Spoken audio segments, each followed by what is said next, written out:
I hope you clicked on this video today because you were looking for a few beauty and skincare hacks that might actually work and change your life. If that's the case, you are in the right place because today I am sharing my 7 favorite beauty and skincare hacks with you guys. If you're interested to know what those are, go ahead and keep watching because you are in the right place.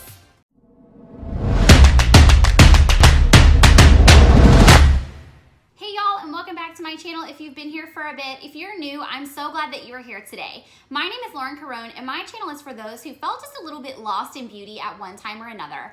I once was there too, and through the magic of YouTube, I learned how to do my makeup, do my hair, and find skincare products that work well for my skin. My hope today is that you'll consider subscribing to my channel and even hitting that notification bell so that you can get alerts every single time I upload new videos, which is every single Friday. I also have an e-blast that goes out to what I call the Reformed Tomboy family, and if you'd like to be a part of that and get exclusive content just from me, you can go ahead and click the link below down in the description box and join that today. And last but not least, if you're liking what you're seeing on my channel and you're interested in today's video content, go ahead and give this video a thumbs up. That seriously helps me out so much. With that being said, let's go ahead and jump into today's content, which is actually some beauty and skincare hacks that I've been wanting to share with you guys for quite a while. I actually have a Facebook Live video that I do now on roughly Wednesdays. I think is going to be like the permanent day that I'm actually going to be getting on Facebook and doing a live makeup look and most of the time a hair look with you guys. And so we have actually been talking over the last couple of weeks about beauty hacks and skincare hacks. And so based upon chatting with some of y'all over there on that platform, I decided that I would film this video for you guys today and give you some of my favorite ones that have actually changed my life. Now, I will say this, a couple of these are mine, but a lot of these I've just learned from other YouTubers, friends and family, estheticians, sisters-in-laws, and things of that nature. So I just wanted to throw that out there that I'm not smart enough to come up with all of these on my own, but I am smart enough to take the advice and start using these and put them in my skincare routine or my beauty routine, and they actually work. So I've got a list of stuff here on my desk. Only 7 though, not like a huge list. So let's go ahead and jump into what we actually have today to talk about. All right, so my first beauty hack for you guys is one that I've been doing for years. Raise your hand, and I know I'm not gonna be able to see it, but whatever. Raise your hand if you've ever broken like a favorite blush or a favorite eyeshadow and you thought, holy crap, this is actually ruined.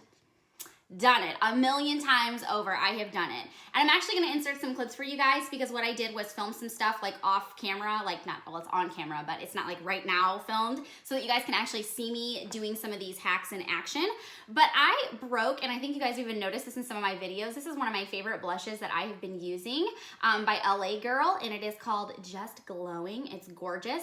But I'm not kidding you, I dropped this on my hardwood floor. That's what I have underneath of me, and I knock stuff off my table all the time. But I broke this and shattered it into a gazillion pieces, and so what I did to fix this was actually take rubbing alcohol, pour it in here, and then mix it around with a knife. And you'll actually see that. I'll insert that footage now. But what you do is you do that and then you let it dry. And then once it does, you actually have a blush that is completely put back together. If it starts to fall apart again, you can actually just redo the process and it will fix it. So that is beauty hack number 1. Beauty hack number 2 is mine, and I actually got asked this question a few weeks ago on my Facebook fan page, same place I'm doing all the live videos on. And someone had asked when we were talking about eyebrow waxing if I actually wax my, like how I wax my eyebrows.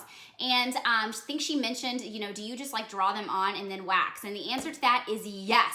That is how I wax my brows, because basically every single hair that you have that is like not around like the biggest portion of your brow doesn't necessarily come out or need to come out. Sometimes, especially if you overdraw, which I do, or you have a higher arch, which I do, I create those things. Those extra hairs that are just kind of like out in limbo on your eyebrow might actually be a good thing to keep on your or around your eyebrow and not waxing them all off. So what I do is I put my brows on, and then I will actually wax around the pretty brow that I have created with my fancy, you know this, stencils. So that's how I wax my brows, and if you have not tried that, I would say go ahead and give that a whirl and see if that helps your waxing experience come out a little bit better.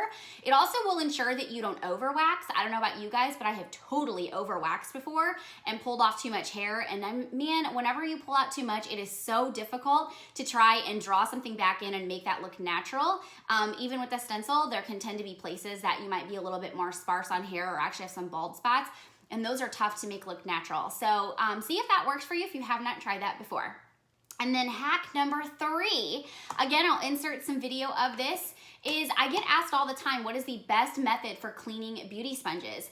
And so I found one that really works super well. And I used to clean my beauty sponges with like Dawn soap, like the same Dawn that I clean my makeup brushes with, and olive oil. But the problem is that they get all sudsy, and it takes forever to get the suds out of your sponge. And then I just feel like I was cleaning it for like 30 minutes, trying to get the dirt off, not dirt, but the makeup dirt, trying to get that off. And then it was just kept sudsing and sudsing and sudsing. And so that was like the most horrible thing ever. So I thought, there's gotta be a better way, and there is. You can actually use bar soap.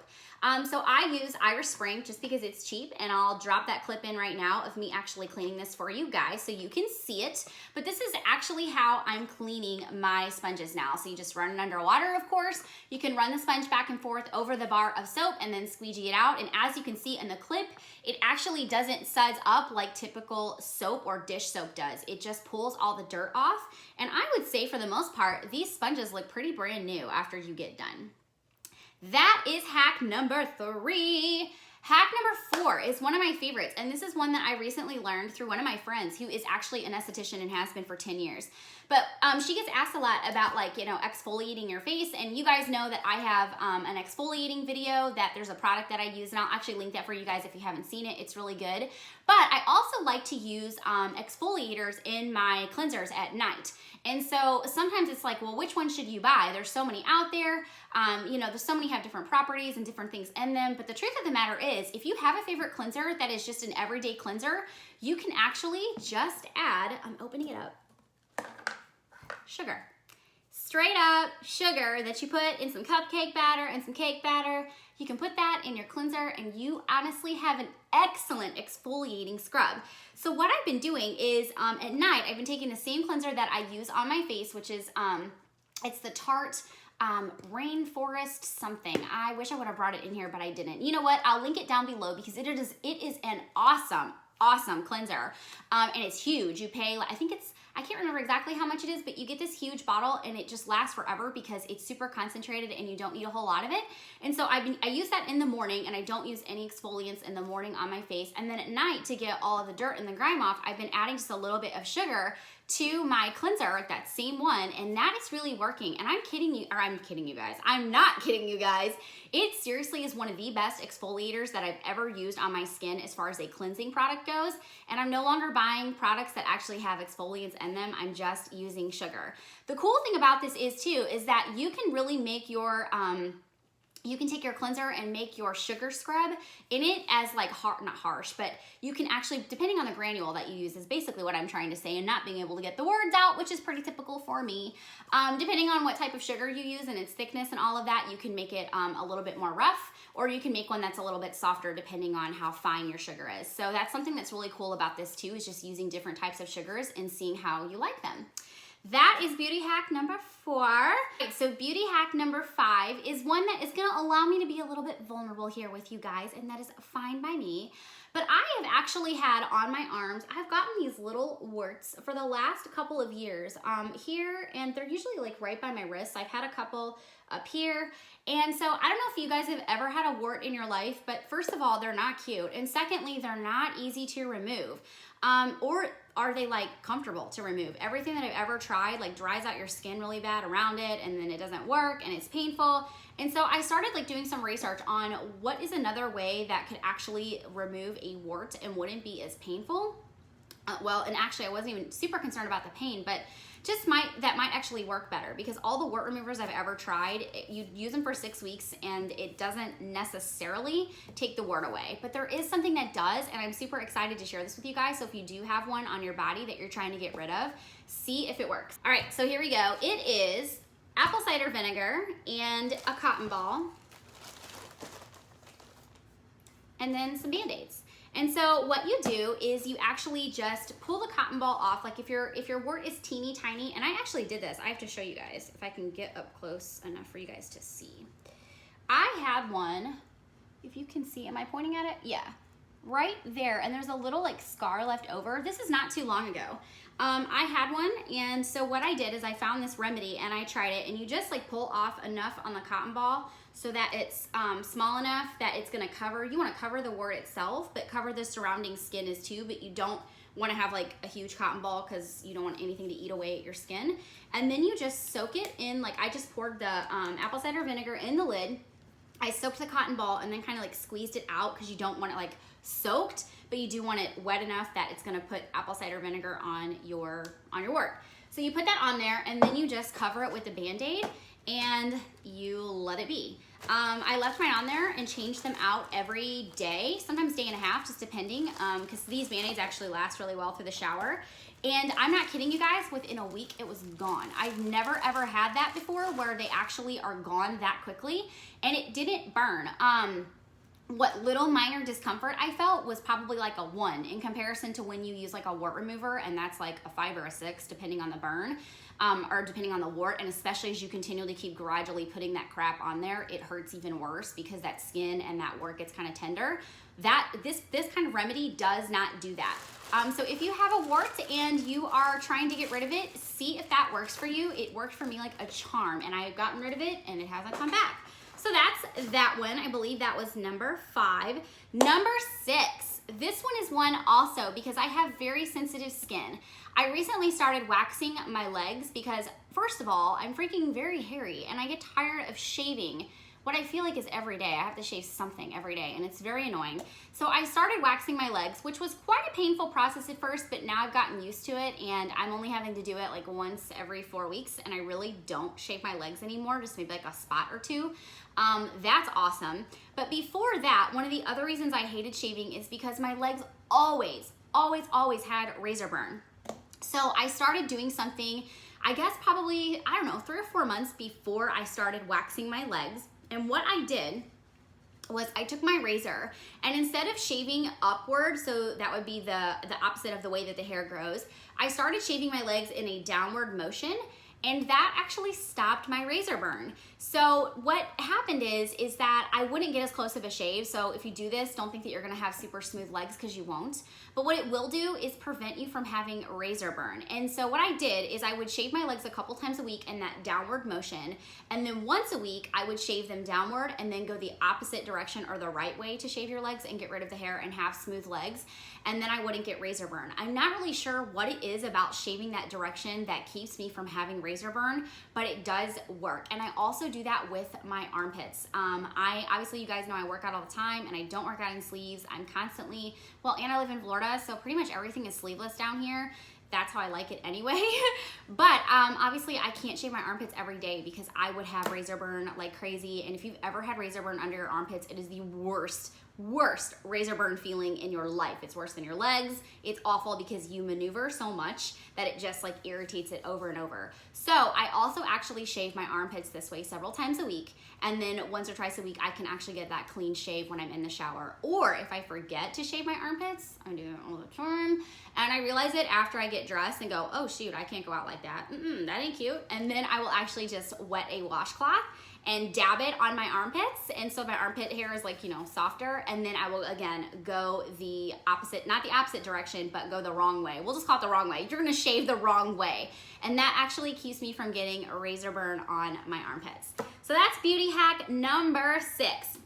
And finally, beauty hack number 7, which is one that I love so much, is kind of similar to the whole breaking your blush situation or an eyeshadow. This one is kind of similar. Have you ever had a blush that just looks really grimy? Like you've gotten maybe some oils from your skin on it and it just doesn't put color off anymore. Well, I had those for many years, and when they would get like that, I would freaking throw them away. And it turns out you don't have to do that. So let me insert some footage right now of how I fix it using a knife and your blush. So what you do, as you can see, I'm showing you guys that there are some spots on that blush, although you can see the pan, because I've used it a lot, that are, in fact, kind of beat up, and you can see where there's like a little built up oil and excess dirt. And so what you want to do is take your knife and actually scrape that right off, and that's exactly what will pull the nastiness, if you will, off of your blush and make it to where you can actually put color on your face again. So try that the next time that you have a blush that you're ready to throw away, or an eyeshadow that just has a little bit of oil and excess dirt on it that's caked up, and that should actually smooth it out and give you a nice color payoff as you use the product. So I hope that hack actually helps some of you, and if you do have these in your makeup kit, you can now actually go and fix them and find that your favorite colors will actually work again for you. So based on these hacks that you've learned today, my question for y'all that I would love for you to answer down in the comments below, let's connect down there. As you guys know, it's the one way that I can, in fact, connect with you guys, since I'm pretty much talking to no one until someone is watching this. I would love to know if you guys have ever tried any of these beauty hacks and if they've worked for you. And of course, if you actually have other beauty hacks that you do that work really well that other subscribers might want to know, if you wouldn't mind, drop those down in the comments below so that we can read about them and see how they work as well. And lastly, before we wrap this video up, I wanted to tell you guys something really cool that my gorgeous husband has agreed to do. Most of y'all know I'm working really hard to get to 1,000 subscribers, and it's so exciting to see my channel growing the way that it is. And once I get there, my husband Lance has actually agreed for me to be able to put makeup on his face for you guys on YouTube. I could not be more excited about this because this is something that I have been begging him for years to let me do. He's got really pretty full lips and high cheekbones, and honestly, he's just gorgeous. If you don't follow me on social media, go find me and you can actually see exactly what I'm talking about. If you wait until the very end of this video, all of my links will be there. But in saying that, I cannot wait to do this video because he's been so gracious to say, hey babe, that's a super good cause, and I would be so excited to do that for you. And of course, he has a very dry sense of humor, so you guys can expect lots of laughs and sarcasm. It'll be a whole lot of fun. So if you have not subscribed to my channel yet, go ahead and do that and hit that notification bell because that is something you are not going to want to miss. I cannot wait to do that with him and share that with you guys as well. With all that said, I think we can go ahead and wrap up this video and say that it is done. So I look forward to seeing you guys next week where you can learn to get just a bit more girly with me. I'll see you then. Hashtag Reform Tomboy Family.